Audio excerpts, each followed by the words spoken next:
Welcome to the installation video for the rev-a-shelf 5700 series chrome pull-out pantry. Let's start by looking at the tools required.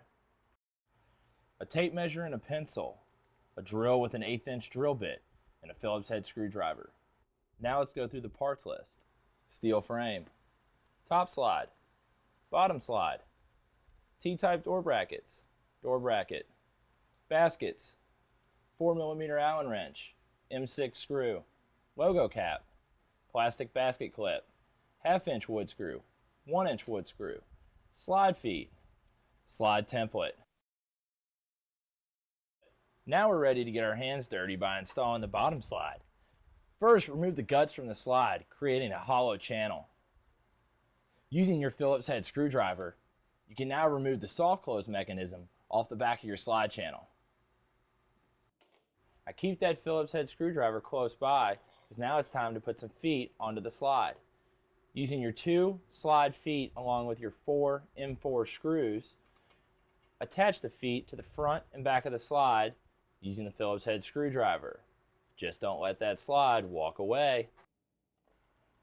Now you're ready to put your template inside the bottom of your cabinet. First, grab your pencil and tape measure and measure the opening of the cabinet. Using your pencil, mark a center line. After you've marked your center line, go ahead and grab the template for your bottom slide. You'll see on the front of the bottom slide template, there's a crease that can be folded. Go ahead and fold at that crease a couple times and tear that off. Whether you are dealing with an inset, frameless, or face frame cabinet, the center line arrow is to line up with your pencil mark in the back of the cabinet door for all applications.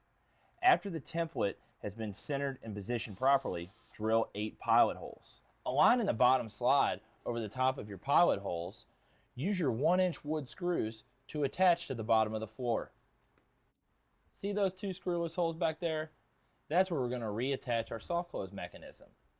Go ahead and put your soft close mechanism to the back of the slide channel. Using your Phillips head screwdriver, reattach that to the slide. Now it's time to wrap up the bottom slide installation. Grab the 2 inner members and reinsert them into the slide channel. Once you have them inserted, go ahead and cycle it once or twice just to make sure the slide is functioning properly. To install the top slide, a spacer board may be necessary to ensure the top slide is mounted flush with the face frame. Grab your tape measure and pencil. Measure the opening of the cabinet once again and mark a center line. Using your center line in your top slide template, align the template center line arrow with your center line pencil mark. You may need a piece of tape to hold it in place. Grab your drill with the 1/8 inch drill bit and drill 3 pilot holes into the roof of the cabinet. Before you can install the top slide to the roof of the cabinet, you need to first fully extend the top slide, and then using the gray lever, disengage the product member from the slide. Align the top slide over your 3 pilot holes and attach to the roof of the cabinet with 3 1/2 inch wood screws. Now reinsert the product member back into the slide, pushing the product member all the way to the back until you hear a click and then cycling back out again. Great job with the slide installation. Now let's move on by inserting the pantry frame. Fully extend your bottom slide and set the pantry frame on top of the slide, attaching the frame using your 2 M6 screws with a washer on each. Tighten the screws until they're snug.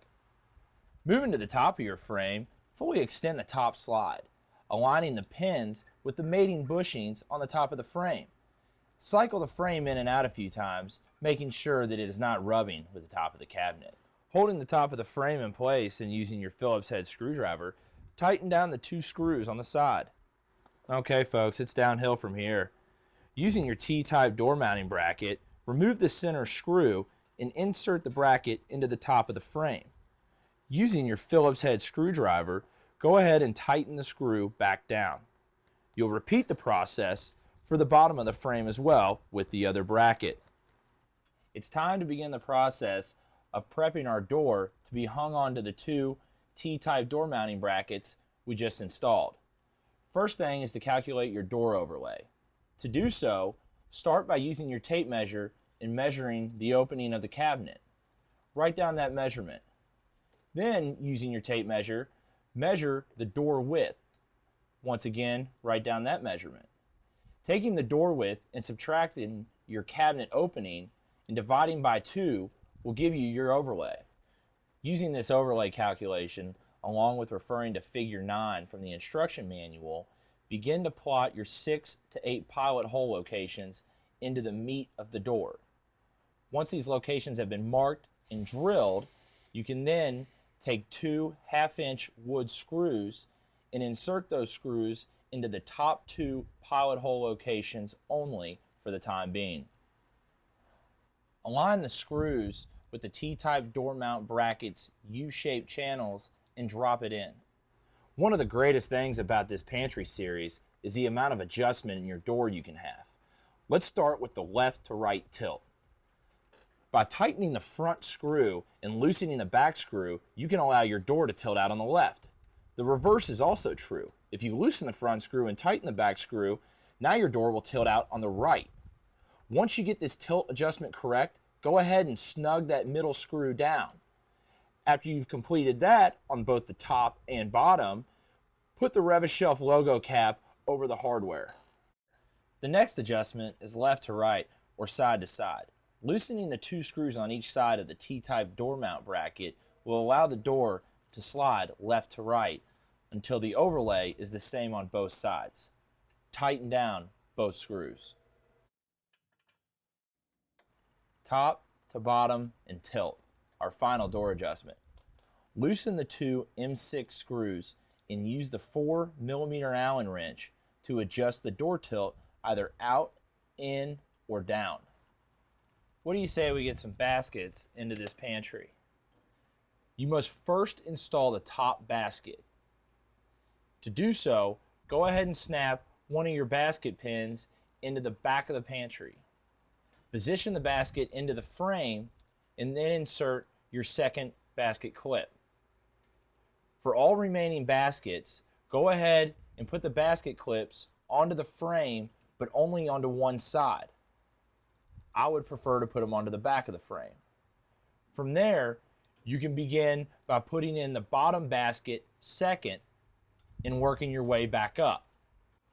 In this video, we are specifically dealing with the 5743-09CR, which is the 9-inch chrome version of the 5700 series pantry.